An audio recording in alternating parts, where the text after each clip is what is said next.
Okay, hello, and welcome back to the Hustle versus Flow podcast. I have a very special guest today, my dear friend of, gosh, how long have we known each other, Erin? Over 5 years. Yeah, I think it's closer to 6 now. Oh my gosh, which blows my mind. I have Erin Anderson here with me today. Erin is a health and wellness and mindset coach, but I really want to talk a little bit about Erin's history, which I just love her background. For the past 10 years, Erin has been in social work, right? Yeah. You've worked for a variety of different areas. You said emergency room, private Mm-hmm. practice. You've worked with kids with autism and adoptive families. And I think you said that in the last 3 years alone, you've just been in private practice, which you've really liked and enjoyed. Yes. I've been in a group private practice for the last a little over 3 years now, and it's definitely been the best job I've had so far. Oh, that's amazing. And Yeah. we'll get into kind of what has inspired you and why you love your job even more now. But just a little background on Erin and I. We, like many moms our age, are kind of like early to mid 30s range, have found support in other moms who are going through it at the exact same time as us. I think we were all pregnant together with our first or second. It was Audrey. But your daughter, Catherine, is just a couple months younger than Audrey. And, you know, we were kind of talking a little bit right before this, Erin and I, about how we all have those women in our lives that you can go to for advice, but sometimes you just want to go to the people who are experiencing it in the here, the now, the present, and kind of decide like, hey, this is going on right now. What should I do? You've read all the same articles and Google things as I have. Like, is this an emergency? Is it not? And I think we've built a really wonderful little community, and now I feel like we're pretty well equipped now that we've had a couple or 3 kids and everything. So that's a little history on us, but really what we want to talk about today, and as we're recording this, you should know it is not yet the new year, but it will be when this comes out. So we're bringing that new year energy, aren't we, Erin? Yes, definitely. So, we were talking about how new year, there's a lot of pressure. It is all about new year, new you, like reinvent yourself, be healthier, be thinner, you know what I mean? Like leave the previous year behind.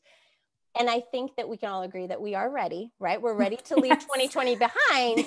We can say goodbye to 2020. But like this whole idea of like completely reinventing ourselves, like, I don't think that that's necessary, right? We can make ourselves better, healthier, but we don't have to put such pressure on ourselves. And so kind of talking about that, Erin, what kind of led up to this? Now, I know you have continued working in social work during this entire time, but you did take like a slight little side hustle pivot, a year and a half ago, right? A little less than a year and a half ago now. Yeah. So, I mean, tell us about like kind of what inspired that, because I feel like as a mom, we can all relate to it. And I want to walk through that. Absolutely. So it all started about a year and a half ago. My son was almost 1.5, and I was just tired of feeling tired and lethargic and just not like myself. I had 2 little kids, and I just didn't feel like I knew who I was anymore. I made no time for myself. My kids always came first, and I thought that's how it should be. But I was struggling to lose some of the baby weight. I just didn't feel good in my skin, and I just didn't like the way that a lot of things were going in my life. And so I decided to make a change and tried to lose some weight on my own, kind of went back and forth for a little while. And I've been a Beachbody customer for years and years and years and years and years. And I've had a couple of different coaches come in, but nothing really ever stuck beyond like a month. And I met my current coach through Instagram, actually, and she put me into a group. And about 2 weeks into that group, I was like, okay, this is what I need to do. And so I signed up as a coach, and I started having my own groups and coaching people through it in that way. And for the first time ever, actually lost weight in a way that felt good to me and was able to keep it off and helped other people do it. And for a while I thought that, okay, that's great. This is it. This is all that it is. And then It's working. yeah, exactly. And it was working, which was great. But then the pandemic hit and people weren't signing up, and I wanted it to be a business. And I felt like there's gotta be something more. And I was feeling a little burnt out in social work, like dealing with insurance and some of the really, really complex mental health challenges that I do deal with was getting a little overwhelming. And so I thought, how can I combine my love of health and coaching people with my love of actually helping people and working one-on-one with them? Because that is what I like about social work. And I stumbled across life coaching, which then led into health coaching. And I thought, oh my gosh, this is exactly what I've been looking for. It takes everything that I love of both of those pieces and puts them into one. So I get to work one-on-one with people. I get to help them make big changes in their health, and I get to help them make changes in their mindset, which then makes changes in their life. Absolutely. And I get to do that all, and it's amazing. And I think as you were talking about the overwhelm and the lethargic, feelings, I think that we have normalized that. Yes. As mothers, right? Well, I'm supposed to feel like that. I'm a mom. I don't need to feel sexy about myself. Right. All moms are tired, and we wear it like a badge of honor, don't we? Exactly. Yeah. Just like the badge of honor of saying, I'm so busy. I'm so busy. No, I'm busier than you. We like to one up each other with just how busy we are. And it's funny because I think, and I can only speak for my generation, but I think that there's this misconception that if you're not busy, then your self-worth is lower. Yeah. You're not working hard enough. You're not trying hard enough. You're just sitting on Instagram all day, eating bonbons and, hey y'all, thought I'd pop on real quick. And I think there was like a negative connotation to that. And again, I speak for like my generation alone, because I think that we were brought in with the Facebook age, right? When we were all in college or right about then. And so we kind of like have this like claim to it. And I think as soon as like the selfies started coming out, we're like, oh no, honey, don't put it out there like that. And it's just one of those things that just gets a little bit like hard to navigate. Like, okay, it's okay to focus on myself, but I can't show too much. And I think that it's really important to address like that. I think that's the confidence that Beachbody probably gives too. At first, like it's this ability to focus on oneself that you've never really been allowed to. Yeah. Before. Yeah. It definitely taught me that I am allowed to make, like you said, to make myself a priority. I can come first. And the number of people I've talked to who are like, oh, my kids come first. I can't do this because it's either this or my kids. And my response to that is, you don't ever have to choose. You don't ever have to choose between your kids and your health, and you shouldn't ever have to choose. And it is also okay for you to put yourself first. Now, I don't mean that to say like, if your kids need something, you ignore them.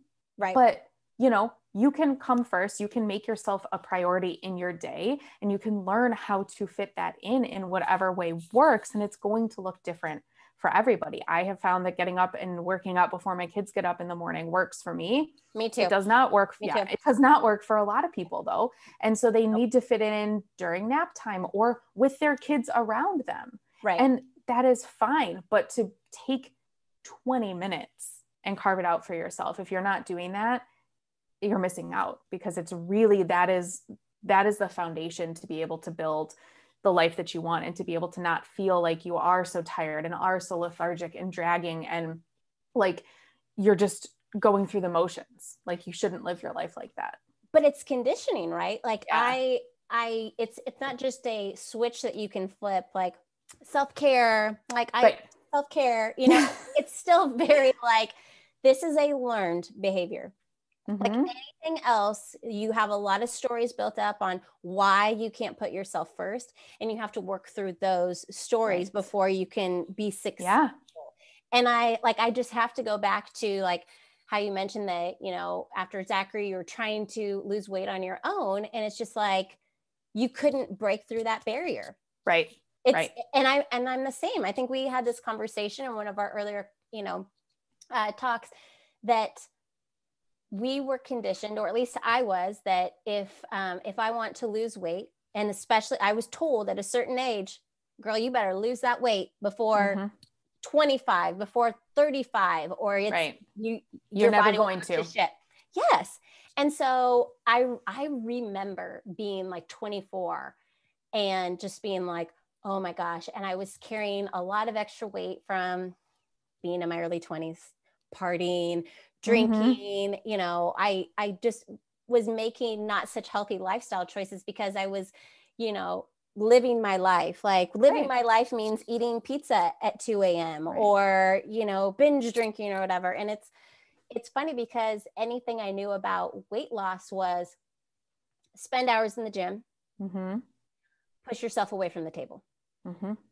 Even and that's no discredit to our parents or anything. I think that's something that we learn as a society. Like as you're growing up, your role models are all much thinner than you are. You're kind of idolizing these people. I didn't really realize the difference of body shapes.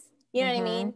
I just know, like, why are my legs bigger than everyone else's? Why am I the size I am? Why can't I be thin like this, you know, model or even these celebrities? And I think that a lot of times, because we're reading like women's magazines, like people don't read those anymore, but you would read about these celebrities talking about their routines, their exercise routines, how vigorous they were and how intense they were. Like workout. I remember, say, like Jessica Simpson, like, oh yeah, I would run on the treadmill for hours a day to get my, you know, Daisy Duke legs. And I was like, well, shit, I'm not doing that. I'm not going to do that. That's not self-care to me. Like, who has time for that anyway? And I always said, well, I don't need a beach body. Like I don't feel comfortable in swimsuits anyway. I'm a mom. It's like we gave ourselves this special out. Like, I'm a mom.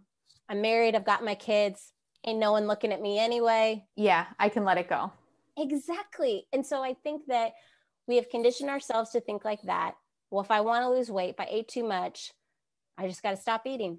Right. Or I'm only having shakes for every meal for the next and no carbs ever. Nothing, no carbs, no any. Yeah. I remember the one time I gave up carbs for Lent. I think it lasted maybe a day and a half before you're like, because your body needs carbohydrates to function. I think that's the thing that gets me so much is people are like, I don't eat carbs. I'm like, you literally can't function without carbs. You can't. But that's the thing. Who needs to function? Who needs to function? It's if you're skinny, that's all that matters. Right. If you're stressed, hey, everybody's stressed. You know what I mean? I remember normalizing in our 20s, like, you know, friends like hating their jobs so much that they're crying in their car. And we normalized it. We're like, yeah, you know, it's just is what it is. You know, you got to pay your dues. We're lucky. Exactly. We're lucky to have jobs, or, you know, it's that we normalize that. And it was so not in to take care of yourself in that way. Yeah. It was just like, oh, deprive myself. Right. I deprive myself. I get up really early and work out because that's all I can do to keep the weight off, or, you know, accept myself. And I think it's funny, as we're obviously coming off the holidays, you and I talked about shaming ourselves for the way we eat. Yeah. Like everyone in the world, or at least, you know, in America, we overindulge. And in the moment, we need that time to make ourselves feel good, especially this year. We had a hard year, didn't we? Yeah. We're like, I need that cookie. For my health. Right. Beat ourselves up about that. And I think, I mean, that's what I know in myself that I'm already doing. Like, well, how do we stop that cycle? Like, how are you coaching women and even men to stop that? Because there's something in our minds that we need to unlearn. Absolutely. Yes. And I think that is, you just kind of hit on the key, like the main focus of coaching is that people have this idea that in order to lose weight, it has to be a negative experience. Like you have to deprive yourself of the things that you love. You have to work out like a crazy woman or a madman or whatever. And you have to be miserable the whole time. And that is the exact opposite of what it actually looks like. Because yes, that will work. You can deprive yourself. Everybody's had that experience where they're like, oh my gosh, I didn't eat whatever, carbs, sugar. And I lost weight. Right. And I lost weight. But then, and here's a question. How many people do you think lose weight and then gain it back within 6 months? Everyone. Like what percentage of people? I would say 85%. 98%. Oh my God. 98% of people gain the weight that they lost back within 6 months because they are not creating habits that are sustainable. So the two keys, main things that I focus on in my coaching is we create sustainable habits. Mm-hmm. So we take small things, tiny little shifts that honestly in the beginning feel so insignificant. You're like, why are we even doing this? Mm-hmm. But when you add them up, not only does it make big change, but it also creates an opportunity for you to sustain this because it is easy and it becomes who you are and just second what nature. You do. Yeah. Exactly. Yeah. And then the second part of it is changing your mindset. And it's teaching you how to change the way that you approach not only weight loss, but your relationship to your body, your relationship to food. Almost everyone, I have never come across a single person who doesn't have some negative relationship with food. Even if they're like, no, I actually don't really have a negative relationship with food.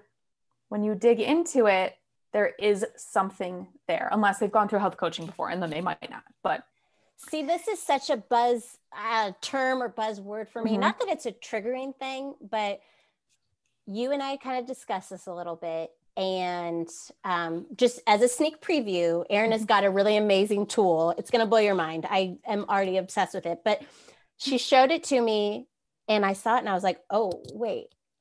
What do you mean relationship with your food? Because I think if you are a little foreign to that idea, all I was seeing was food journaling. And I was like, no. I know what food journaling is. I have no desire to write down everything I eat. I went through my Fitness Pal. Like you said, I may have lost weight, but I put it right back on. And so I was like, let's kind of talk about this because I can't quite grasp it, but I think it's so important to talk about because clearly I, and most people I know, shame ourselves for eating certain foods, but not enough to not eat them again. Right. Right? Like, I feel so awful that I just ate that peanut butter ball, but can you just give me one more? You know what I mean? Right. Like well, and that's where this all or nothing mindset comes in, is that like, oh, I had one, so I just blew it. Right. When the part of my goal is to get you to realize you can have one and it's okay. And to not have you ever experience any shame or guilt around having one or two or three, but to make it a conscious choice where you know why you're doing it. Because here's the thing. Do you know why you ate those peanut butter balls those times? Probably not, because we're not really thinking about why are we eating these foods? Why do I really want this? And, high fat, sugary foods do actually have a chemical impact on our brain. They release serotonin. And so it makes us feel good physically. That's why when we're feeling stressed or sad or whatever, we crave that food because it actually does make us feel better in the moment, but then it sends us crashing and never a good thing. But so when you learn to kind of journal about your feelings and understand why you feel these cravings or these certain things about food, you can begin to say, oh, I really want this. So my personal example right now is I have this ridiculously amazing peanut butter and it's called American Dream peanut butter. And if you've never tried it, you should, but also don't because it's very addicting. No, I'm not. I love peanut butter. I am that, like, I have already made my children where they'll just like sneak into the peanut butter with like a spoon. Yeah, a spoon. And this is like flavored peanut butter. Oh, it's so good. Shoot. But so it's my weakness. So I, in the past, would just be like, oh, I just want it. And I would just like eat it by the spoonful. Yeah. But then what you learn is you learn to say, okay, I'm wanting this peanut butter. Why am I wanting this peanut butter? What am I feeling that is making me want to eat this in particular? Because when you figure that out, you realize I'm bored, I'm sad, I'm tired, I'm whatever. You discover these emotions that you didn't necessarily know that were there. And it's those things that are needing fulfillment, not the need for that peanut butter. So if you are new to this kind of practice, Mm-hmm. how do you make that, like, that seems like kind of a big step to introduce, right? Yes. How can we break that down? When do you do it? Like and I'm speaking completely from a personal frame. You know, we've talked about this. Like, I think I know what it takes to lose weight. I do not know what it takes to keep it off. Yes. Anytime it's like I'm about to get sick, I get sick. Right. And I know it's because of my food choices. And I know it's that, like, you can't just have Brussels sprouts one time a week and be like, hang your hat on that. Like, the food pyramid stresses me out because I'm like, yeah, I know that's not happening. Like, just give me a vitamin for that. Right. I think a lot of people do. Like, I want to shake. They want the quick fix. Yeah. And when they say, no, you got to eat it in real foods, that's probably the healthiest. You're like, can you just tell me the next best thing and what's going to be the quickest and fill me up? Yeah. And so to me, introducing something like journaling how I feel about something when it comes to I'm feeling stressed or my job is making me feel stressed, that I think was already a big step for me. How do I make that leap from journaling about how food is making me feel? Because you can sense it in my voice. I'm like, yeah. I'm just not so sure. So it's tough. And I'll be honest, like, we don't really even dig into this in my coaching program until it comes up a little bit in like week 3 and 4, and my program is a 12-week program, but it's later that we dig into that. Okay. Sure. If, as you look through my freebie, if you find out that you're like, okay, I don't know how to answer these questions, that is normal because it is hard. And most of us don't know how. We've never thought about things like that. No. So I will just say, if anybody's listening to this and is having trouble, like, I'm here to help. I'm here to kind of just guide you through it and give you some suggestions. So that's out there. But if you are wanting to do it on your own, you have to really give yourself time because it's not going to just come naturally. So look at the questions, think about it. I think the first one says something like, when you think about eating, how do you feel? Or what are your emotions when you think about food?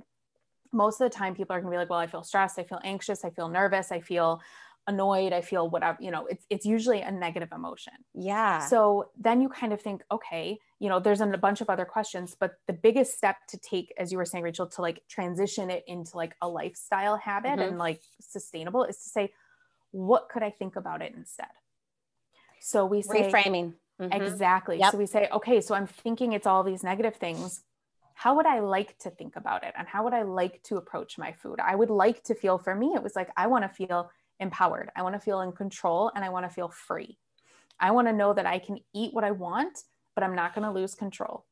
Yes. I want to know that I know what to eat for my body, because that's the thing, is like, keto works for some people, although I don't personally recommend that, but like intermittent fasting works for other people. This works for other people. This works for other people. But you have to figure out what's going to work for you, because it's not going to be the same for everybody. So it starts with reframing how you approach your food. And then, from there, you kind of just have to allow yourself to unravel the layers to figure out what need are you trying to fulfill through food. And I love that, because on the podcast, I feel like almost every episode is about reframing in some way. And I have an entire episode of take your mind off of autopilot. And it literally, as you were talking, I was like, oh shit, my eating habits are definitely on autopilot. They are, right? Yeah. I'm just sticking things in my mouth because I'm like, it's either out of, oh crap, I'm starving and we're headed somewhere. And I mean? I don't want to make a bad choice later. So I'll just eat this now. Or I'm going to eat this shake now so I won't be hungry to eat junk food. You know what I mean? And so we bargain with ourselves. Yes, we do. We say, you can have this, but you're going to eat salad tomorrow. Or if you take the kids through, McDonald's drive-through, you can have a chicken nugget and that's all. You know what I mean? Yeah. And I think that, like I said, I know I've been saying this a lot, but it's just all about this conditioning. And really, when I stopped to think, if I thought about everything I was about to put in my mouth, like, okay, why do I feel the need to eat this right now? And I will tell you, like, maybe some people wouldn't admit to this, but like, I have been at jobs where it was the thing to go out to lunch. So I felt like to be included, to feel a part of, the camaraderie, the teamwork and everything, I needed to go out to lunch. Yeah. And I'll take it a step further. People are judging what you're ordering. Oh, are you trying to lose weight? You're eating a salad? Oh, I'm getting the chili and this juicy burger. And you're like, oh my gosh. So it's not just the pressure we're putting upon ourselves. It's that pressure that either someone is putting on us or we've all been guilty of it. Oh, just eat the chocolate. Right. It's crisp. You know what I mean? You deserve it. Yeah. Yes. And it's like, at some point, we as women need to realize, like, okay, this is not healthy behavior either. Like there are multiple levels of, supporting your peers. And that's why I love this like push towards health. And I think that's why Beachbody works really well for a lot of people, is because I just need someone aside from my girlfriend, because we all do that. Hey, will you be my workout buddy? Right. Oh, shit, you're losing more weight than me. Like not fair, like slow down. Or they lose motivation and then, or they get busy and then they stop holding you accountable because that happens, because that's not their job. Exactly. And I will say, like, I have tried like fitness trainers before and they just don't work for me, only because I will come up with any excuse I can. Yeah. I think it's because I like to be in control of, what I like to do. Like, I don't want to do 10,000 sit-ups. Yes. And that's why, you're choosing a program. Yeah. And that's the thing, is like, you don't have to work out at all. Like, people, I had a consult with somebody once and she was like, okay, this sounds really great, but like, be real with me. Like you get up at the butt crack of dawn and do like an hour-long workout. Do I have to do that? I was like, absolutely not. I like that. Like I look forward to waking up really early and working out. People think I'm crazy, but I have come to love it. But you don't have to. Like nowhere. Yes, we do talk about the importance of movement in my health coaching program, but and never will I ask you to work out if that is not part of your goal, because honestly, food and your relationship to food and your nutrition and your health is more like, you're going to make more changes focusing on that than you will if you go and work out for an hour. You could go and work out for an hour every single day for the rest of your life. And if you don't change your eating habits, you will not lose any weight. Maybe you'll lose a little bit.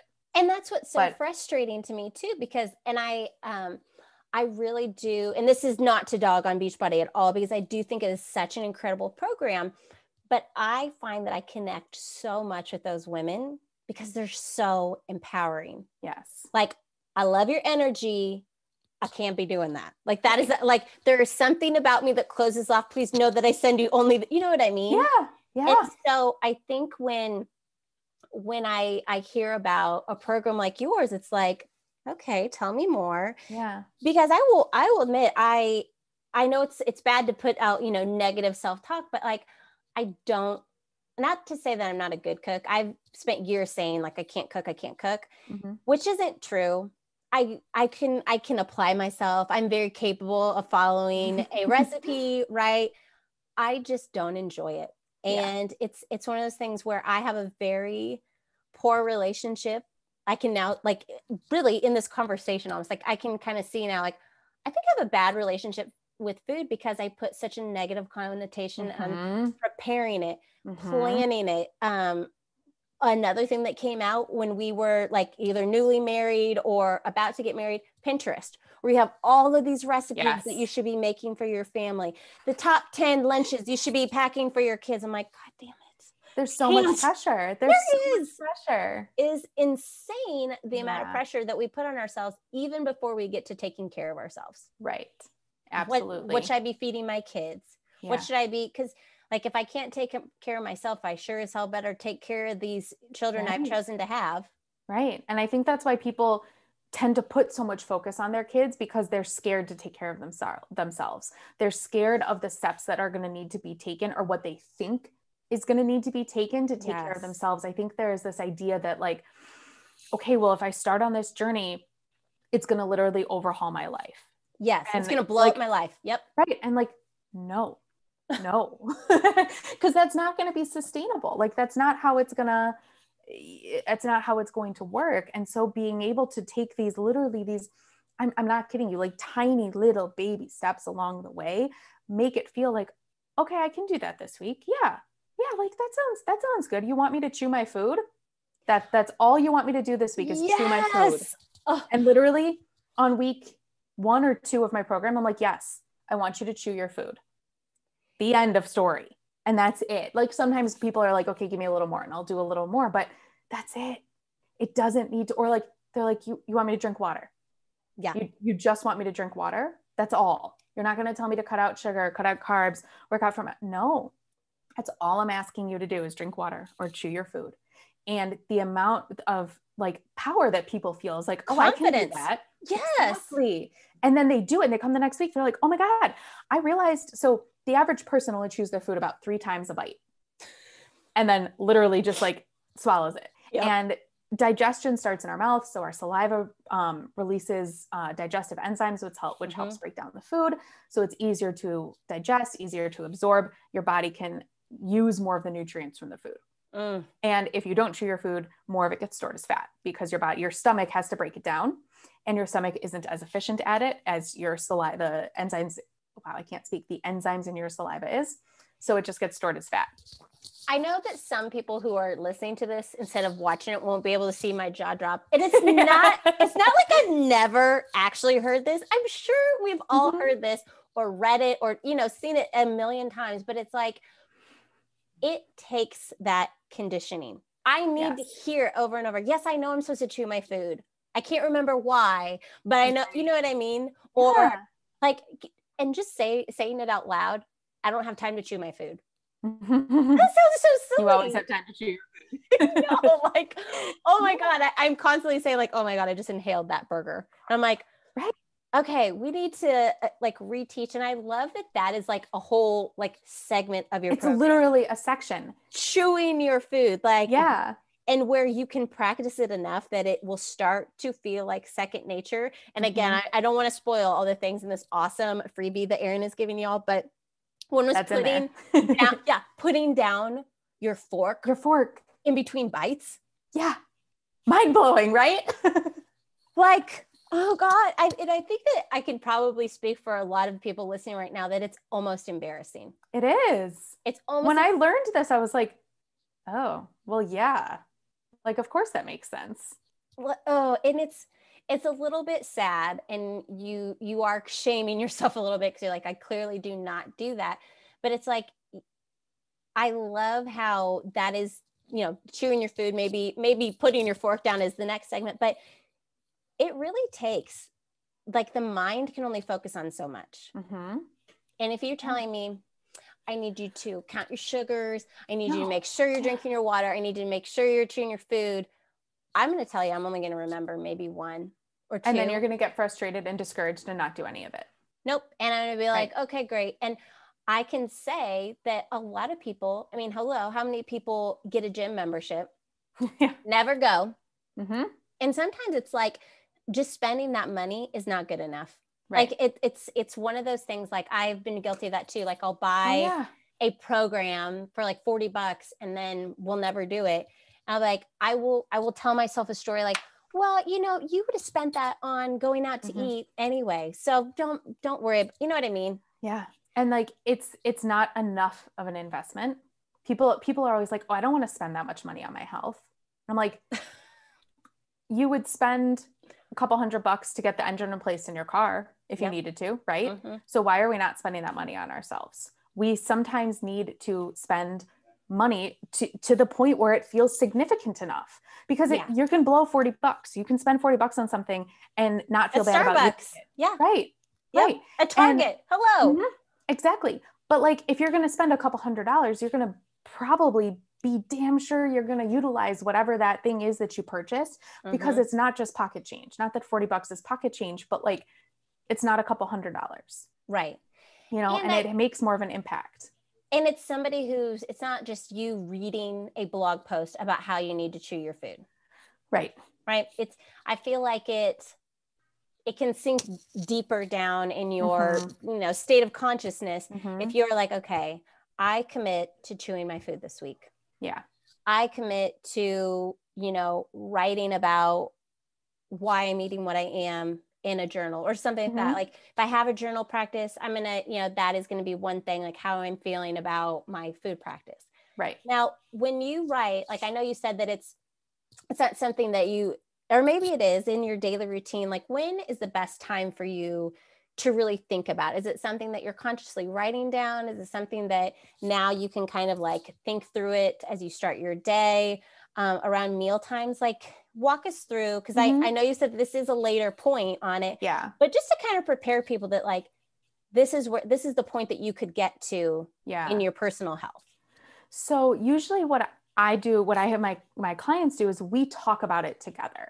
Yeah. And so we do touch on this a little bit in the beginning. Like our first session, we really dig into why whatever goal you have is important to you, because losing weight, if that's your goal, is not going to be strong enough of a goal to push you away from those cookies or to stop you from eating all of those things. It's not. So we have to dig in to find your why. And so we do that. And with that, we often will uncover where your relationship to food is struggling. And so we do get into that a little bit in the beginning. But then what we also do is we come up with ways to kind of, we call them anchors. So you anchor your why into your physical environment. And the way that you do that is you find, it can be anything, an object or a song or a scent or something that you use to remind yourself of this really deep, motivating why. So that when you are presented with that peanut butter, for example, you say, this is my why. I don't want that peanut butter anymore. And it's not that you're saying I shouldn't have it, or you don't need it. You literally are like, oh no, now that I think about it in that way, I don't want that anymore.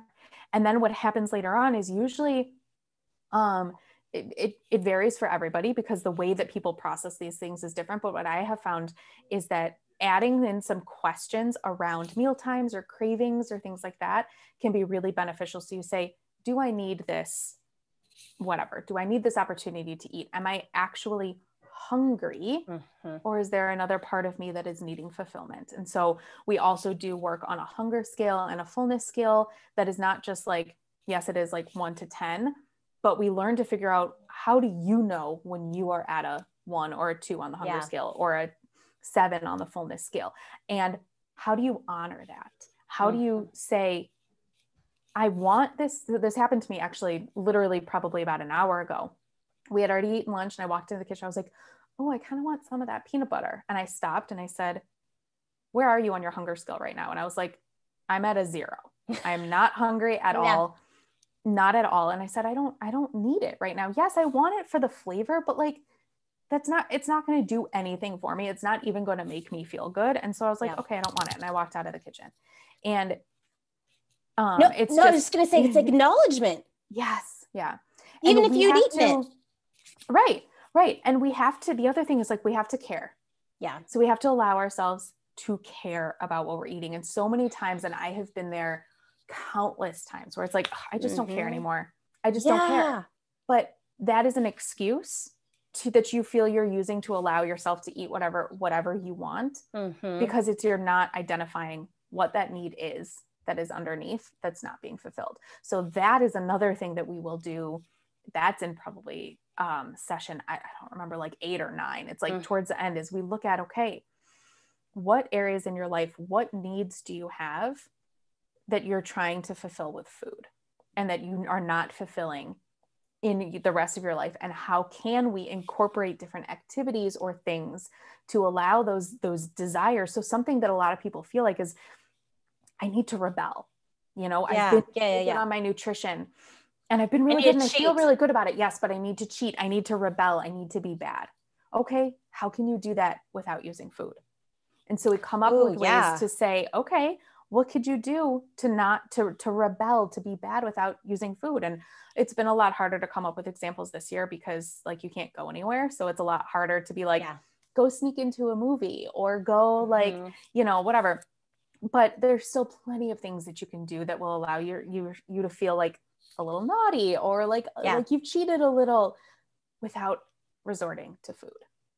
Which it's refreshing in a way, and it's a little horrifying, right? How when you say that cheat day and how it's not just giving yourself a treat, right? You are putting mental, thought into that. Like it is fulfilling some need. Yeah. And I think just like I said, acknowledging it, like even if you would have had that peanut butter, at least you're acknowledging, you're not just immediately stuffing it in your face. Yeah.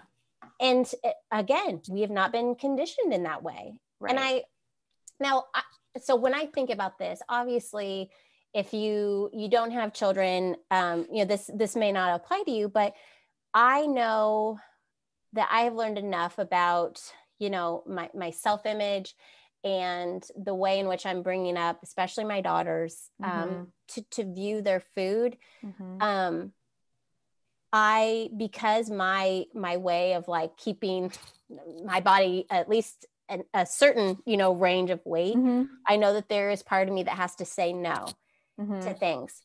And I get hung up on just, well, we have to eat healthy. Well, we can't eat that because, and really, fat is like a 4-letter word to me. It's a trigger for me. I don't let it be said in my house. And I am always challenged with the correct, or I don't even know correct is the right word, the most encouraging way to show our daughters, our sons, this lesson at such a young age. Like, what do you do with Catherine?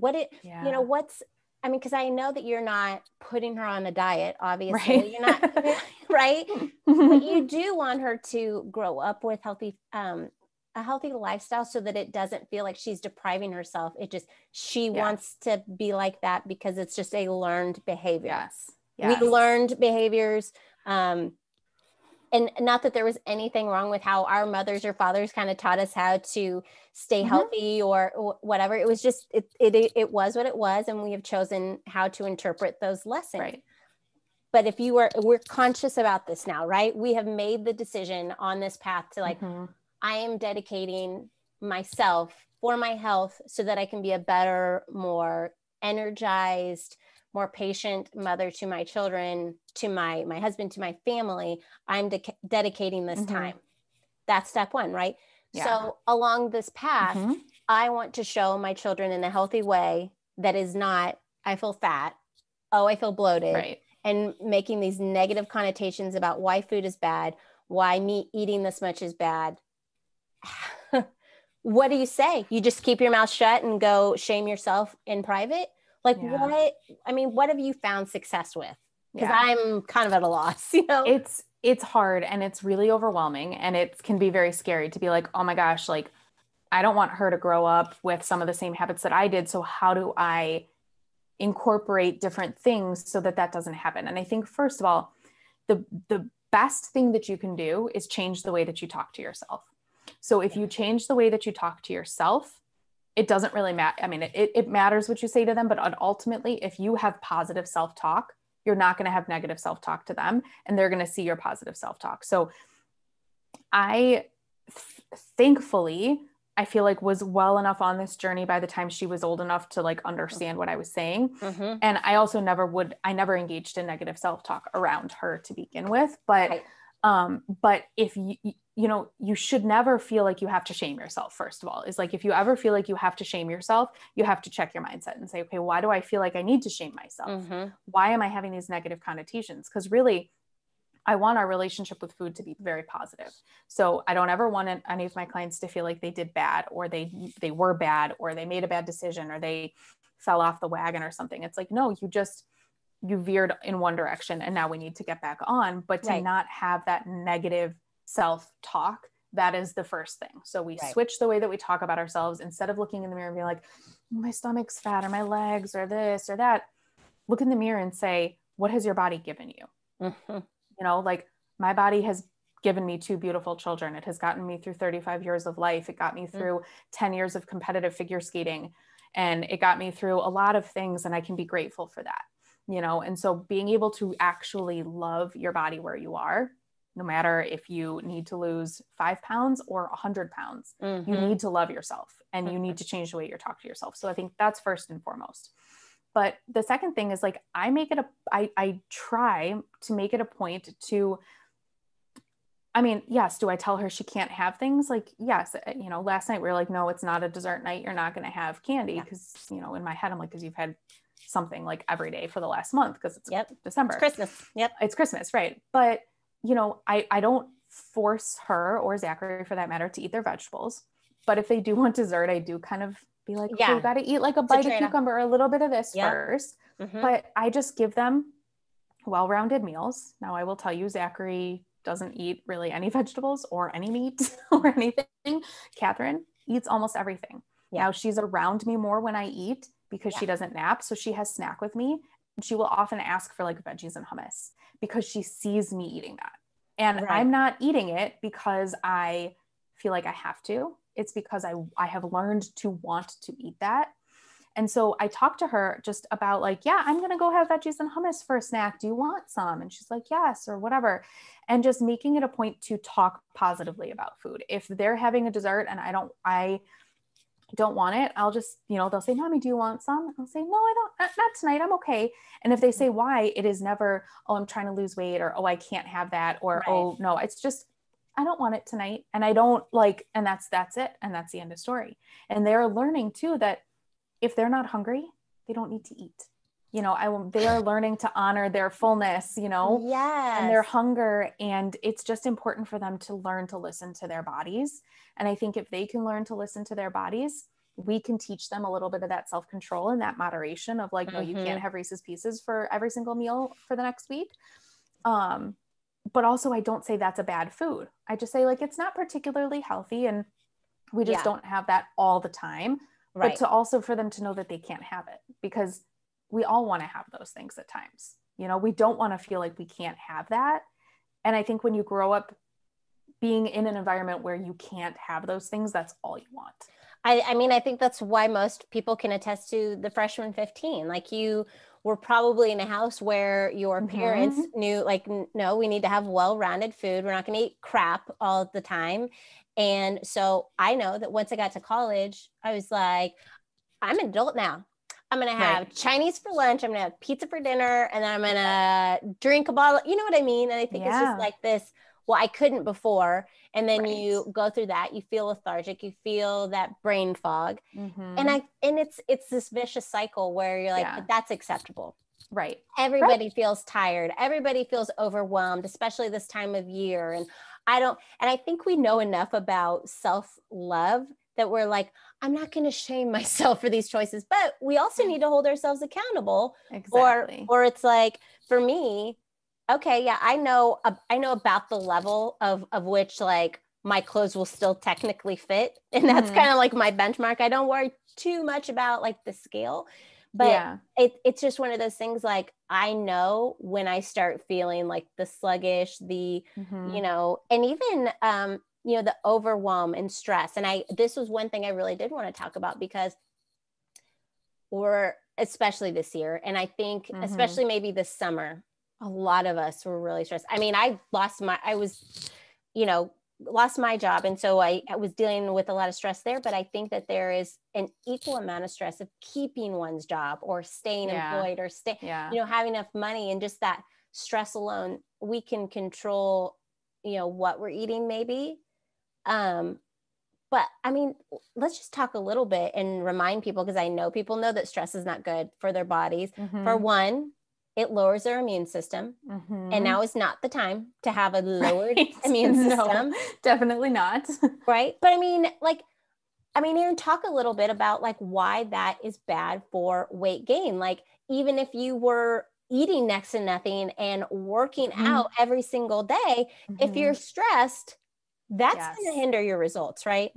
Yes, absolutely. So there's a couple of things with stress. So the first thing is that when you're stressed, even a very low level amount of consistent stress, which honestly, most of us experience that, especially this year, like you were saying, most of us experience a low level stress to the point that we're not even really aware that we're stressed, but we're constantly running at like a 2 or a 3 on the stress scale. Because it's just normalized. It's just normalized, right? We don't even know what it feels like to not be stressed.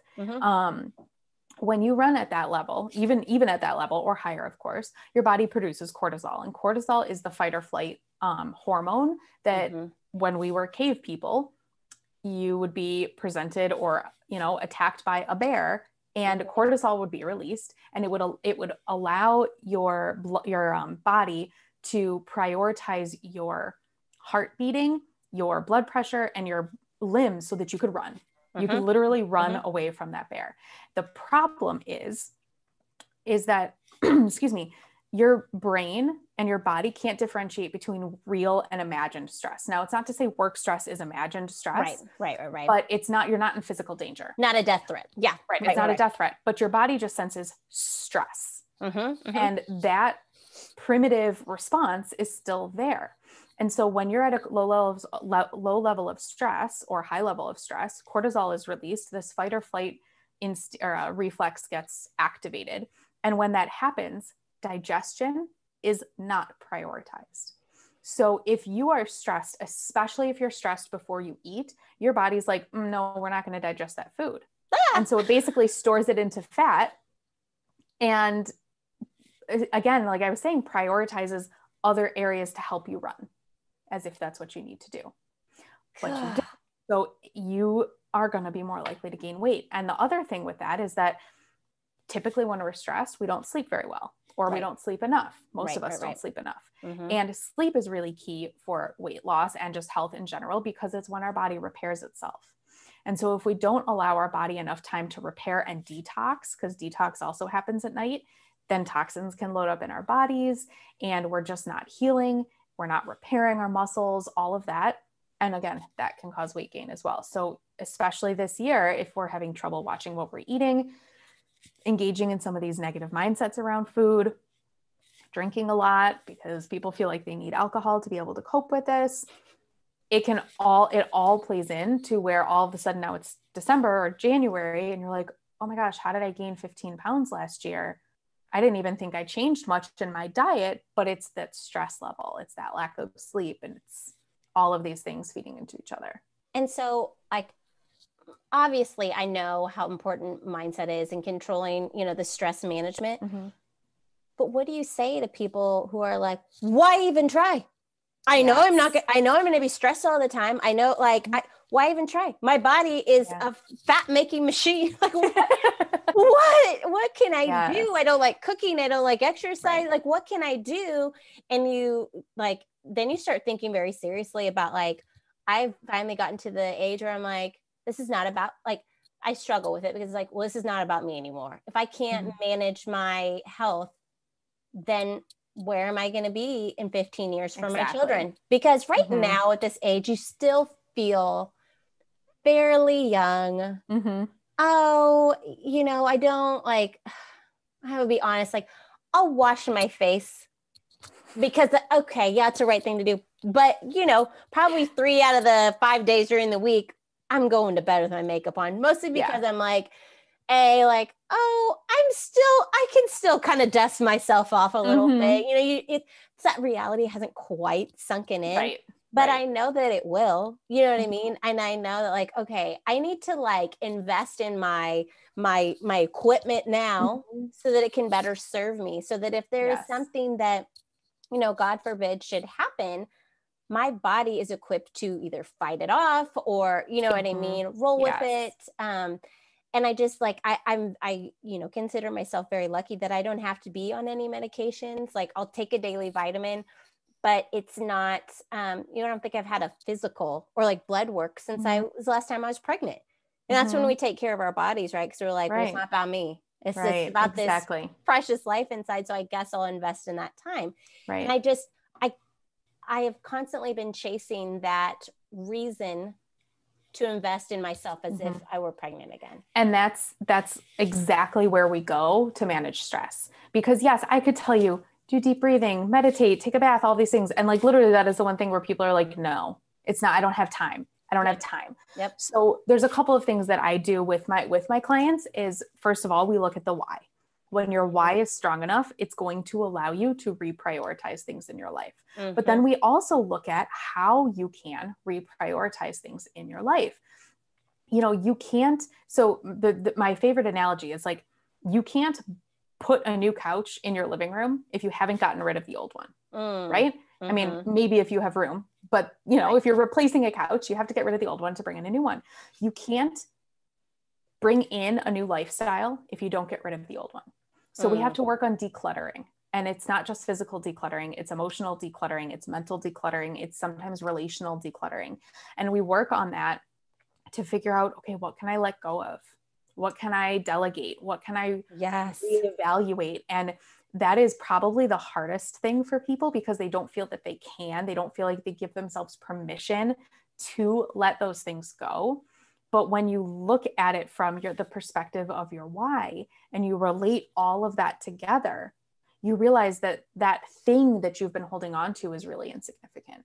And when you find that ability to let that go, whatever it is, whether it's work or just a task you've been doing, or this idea that you have to clean your house every day, when you let that go, I can tell you I don't do that. So like when you let that go, it's freeing, and it allows you to realize how much more time you have and what it is like to actually not be stressed all the time.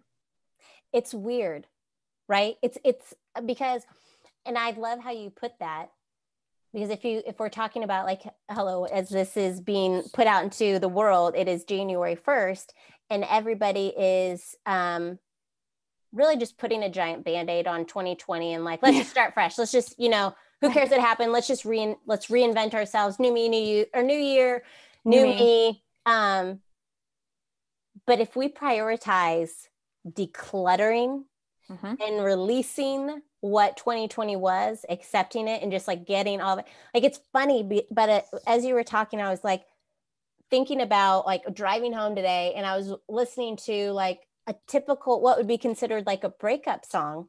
And really, like, if you put in place with said person 2020, it was so freeing, right? Like, I choose to declutter things that I was holding on to, stress, things that like these expectations I was putting on myself. When we choose to declutter that, and I've talked, this is like the law, this is a universal law. Like, you got to let some things go to make room for new.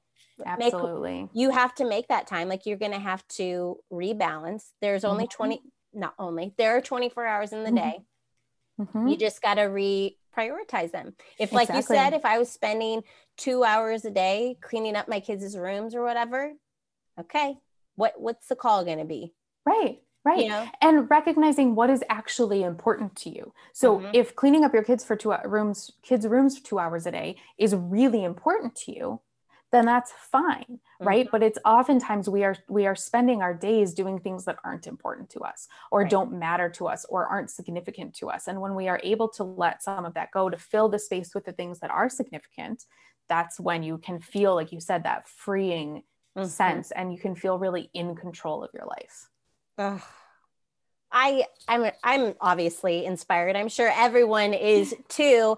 So let's talk a little bit about this program, Erin. Like, are you accepting clients? What does this, program look like? Is it only starts on January 1st, or only starts on certain days? I know we talked about like, it doesn't have to start on a Monday. Right. It doesn't have to start the first of the month. Right. But I mean, what is this like? What is it like to maybe sign in with you? Let's walk through that a little bit, because I know people are inspired. I obviously am. Absolutely. So no, it is an open-ended thing. It's one-on-one coaching. So you work directly with me, and we talk once a week.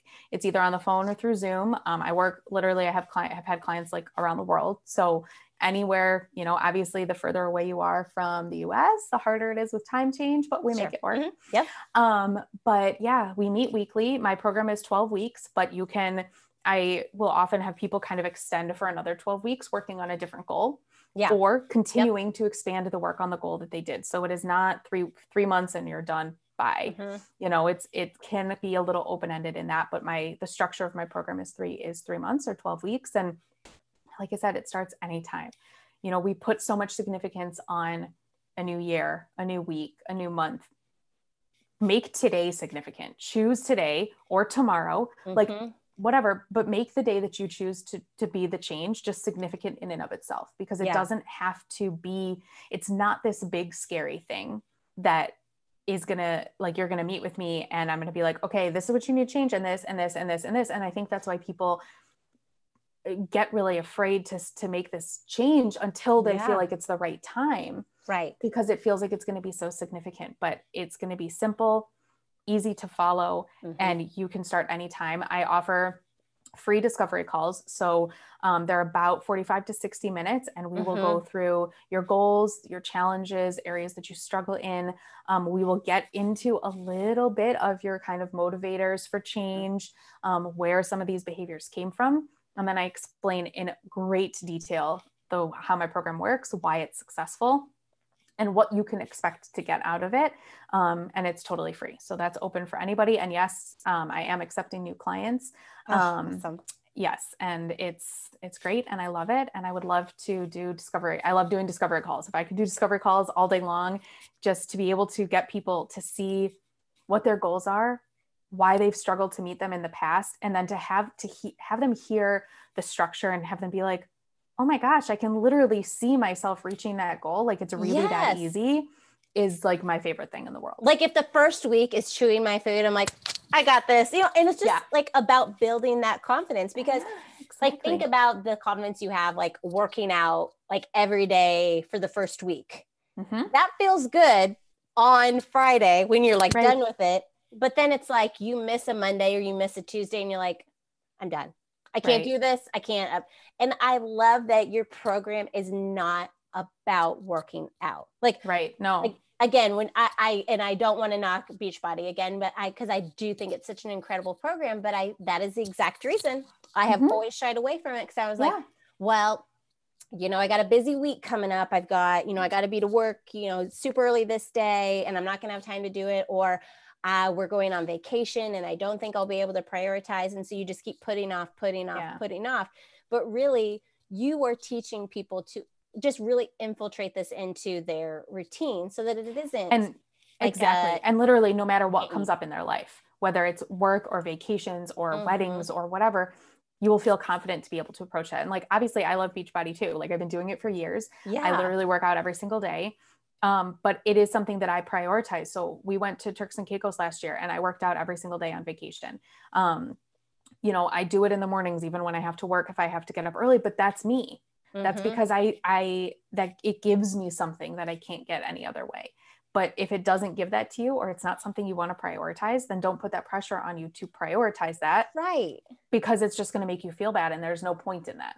Like, you're not selling your journey. You are selling to your someone, journey. Exactly. The ability to create your own journey. So it's like this 2021, it is not about a new you. It is about this journey that you are dedicating to yourself, giving back to yourself, making yourself a priority in 2021.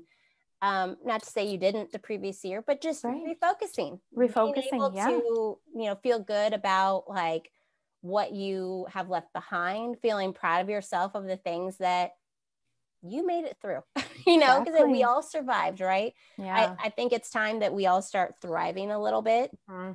And I think we need permission to do that, especially as women. We need somebody to tell us it is okay. It is okay for you to take some time for yourself. It is okay for you to thrive and be the best version of yourself, for no one else. Not doing a program that was developed by, Jillian Anderson, or, what I mean? It's like, you don't have to follow any one person. It's what feels good to you. Oh my gosh. Okay. So Erin, we have got to, Instagram.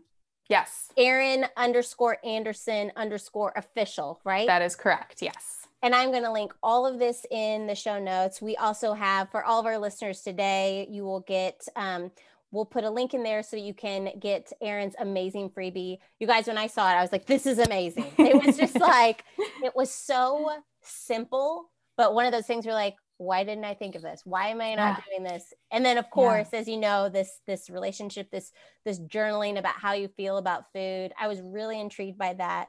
I love that that's in there in the most like, base level types. So you can really start to build a relationship with yourself and how you feel about food. Oh my gosh, this has been amazing. Erin, thank you so much. Thank you, Rachel. Oh, I'm so excited. Again, if you're watching this, you're going to see me like my wide eyes, my like, oh my gosh, jaw dropping. Just, this is something that I think that we at one point we have all learned, but either we choose not to let it, digest or let it go down, because there's always something more important. There is always. And we just live in this culture that up until very, very recently has not prioritized that healthy way of thinking. So even if we were taught those things, our culture didn't support it. And that's what we're exposed to more. So that's the, mindset that we develop is based on our culture.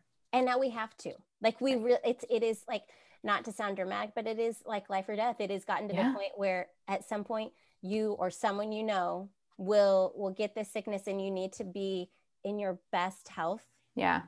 That you can be, especially if you're our age or younger, any age, really. Like you have to prioritize your health.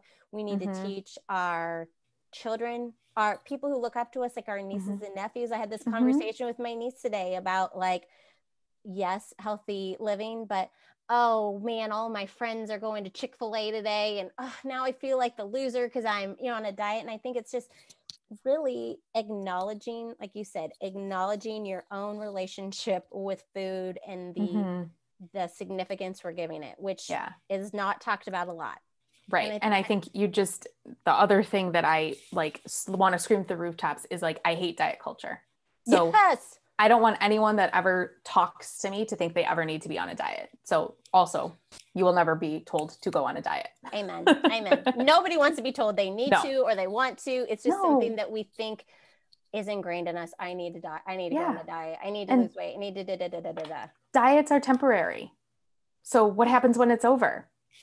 Like, you don't learn how to keep it. And that's why we gain the weight back. So we learn how to live healthy. And then that way, the weight that needs to come off will come off. The weight that doesn't won't. And then we can be at our healthiest self. And that's, it's all about our best self, right? But it's just like accepting the fact that it does not have to be hard. You do not have to give up or overstress yourself. Like, you are anti that because you know that it's only working against you anyway. Exactly. Literally. Like I said before, your little fat making factory in your body. Right. It's like, I think the sooner that people realize what actually is going on in their own bodies and in their own minds, it's a little bit terrifying, but it's also very empowering because we have people like you to guide us through this. This is not a blog article. This is not a one episode thing where it's like, hey, you've learned all you need. Now go out and be, the best you. It's really just like this. Will you answer this call? Can you what is this going to motivate you to do? Like, even if we don't sign up with Erin Anderson, okay, this has made me think about some of the choices I've been making, and not that I'm not ashamed of them, because hey, it's got me to where I am now. I'm here, I'm healthy, and I'm able to watch or listen to this episode. And I think it's just, I'm just going to go out there, and this has been one of my favorite episodes to record. And I loved learning from you. Thank you so much for putting it in easy to understand terms, but also using those more technical things that I could never, like I said, I've heard of cortisol, Erin, remind me what it is and what it does. And because I think it's important. And I know that things like that obviously motivate people, things that they don't quite understand, but stress is bad. Stress. But knowing why is important. Yeah, it really, really is. Again, so Erin, let everyone know your email. Again, I'll put everything in the show notes. I'll link you to this awesome freebie. Let everyone know your email too. My email is Erin, Erin, at riseupwellnesscoaching.com. So very simple. I do have a Facebook group. Rachel, I can give you that information for you to link in the show notes. So everybody is welcome there. It's an awesome group. This has been awesome. Yay. Oh, well, again, Happy New Year, everyone. I hope this episode has inspired you and empowered you. I know I am. I'm going to be very conscious about, what I'm eating, but obviously I'm not going to deprive myself because I just think I have to. Erin, thank you again. This has been thank you, Rachel. Awesome. And man, 2021 is already starting with a bang. Thank you so much and take care. Thanks. You too. Oh, awesome.